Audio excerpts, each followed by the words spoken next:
Mudahnya kaum muda terhasut ajaran radikalisme membuat sejumlah anak muda mengisi kegiatannya dengan hal-hal positif. Sejumlah anak muda mencegah radikalisme dengan caranya masing-masing.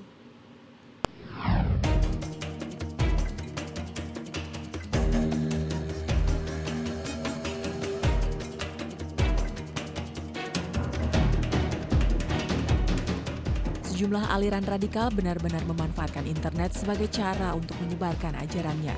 Mulai dari propaganda ideologi hingga tutorial dalam membuat senjata dan alat teror berbahaya. Internet menjadi media terbaru bagi para pelaku teror untuk menggayat anggota baru. Target utama mereka adalah anak muda. Pencarian jati diri menjadi celah yang dimanfaatkan untuk penyebaran propaganda.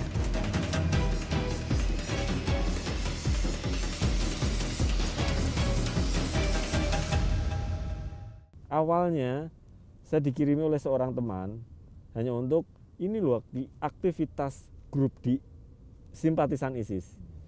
Saya benar-benar suka dengan pembicaraan mereka. Wah, kalau gitu kita bisa antisipasi jika mereka mau menyerang. Ternyata tidak ada informasi bagaimana mereka menyerang. Yang ada hanyalah kiriman-kiriman link grup-grup yang lain. Semua informasi, glorifikasi ada di situ. Menyebarkan hanya untuk eksistensi saja. Namun tak semua anak muda terperdaya iming-iming radikalisme. Dalam acara NSI Expose di Universitas Negeri 11 Maret Solo beberapa waktu lalu, musisi Giring Ganesha bercerita kegiatannya menolak radikalisme. Kita harus balik lagi ke akar kita ya. Kita tuh dari mana sih asalnya gitu. Saya waktu itu bisa di posisi ini, bisa di panggung ini karena saya dulu adalah seorang musisi. Jadi apa sih yang bisa saya lakukan gitu? Ya salah satunya ya saya ingin bisa membuatkan lagu. Makanya beberapa bulan kemarin saya bikinin beberapa lagu yang memang tema-temanya nasionalisme. Karena saya lihat betapa dampak impact dari satu lagu itu lagu Laskar Pelangi lah ya. Iya jadi ketika waktu itu saya sadar bahwa wah Laskar Pelangi itu alhamdulillah impactnya kepada banyak orang Indonesia, banyak penggemar Niji dan non penggemar Niji juga impactnya besar ke hidup mereka. Nah sekarang apa yang bisa saya lakukan gitu. Saya balik lagi kalau Cia adalah seorang content maker, saya adalah mungkin song maker. Makanya saya bersama sahabat saya Mas Gio, di momentum kemarin Pilkada kita bikin sebuah lagu judulnya Indonesia Jaya. Karena saya pribadi sama teman-teman saya yang ikut namanya Ngamen Solidaritas ya, kita kan ke kampung-kampung gitu. Dan kita bisa melihat dengan mata kepala kita sendiri betapa dampak dari Pilkada ke rakyat yang kecil. Bagaimana mereka terpecah, benar-benar terpecah gitu. Tetangga nggak ngomong satu sama lain. Jadi kita bisa ngapain sih?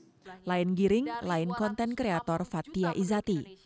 Perempuan berusia 23 tahun ini prihatin dengan internet yang kini menjadi media penyaluran ekspresi, bahkan kebencian. Kalau Cia ngelihat perkembangan konten-konten yang ada di media sosial, lebih banyak seneng atau ngelus dada kalau ngeliat konten-konten yang ada di media sosial?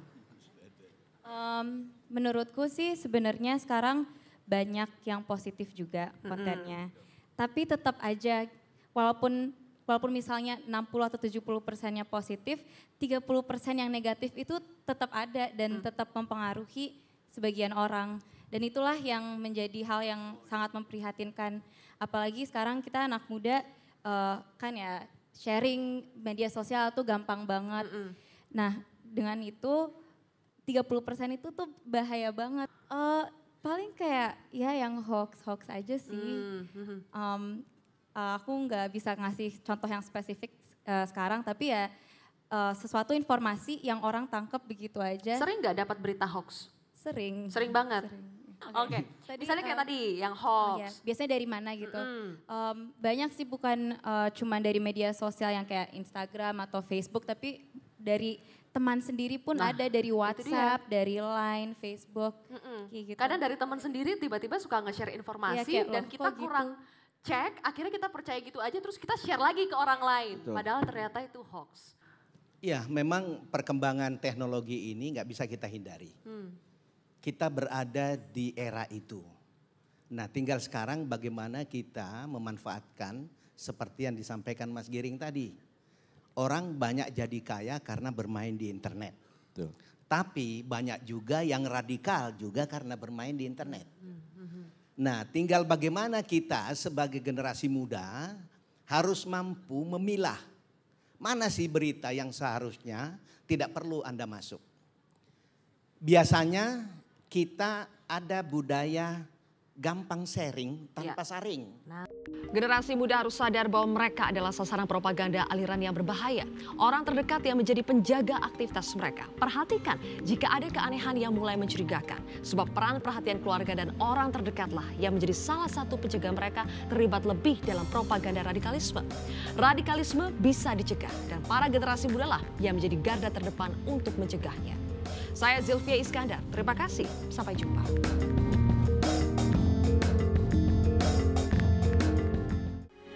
Metro TV, knowledge to elevate.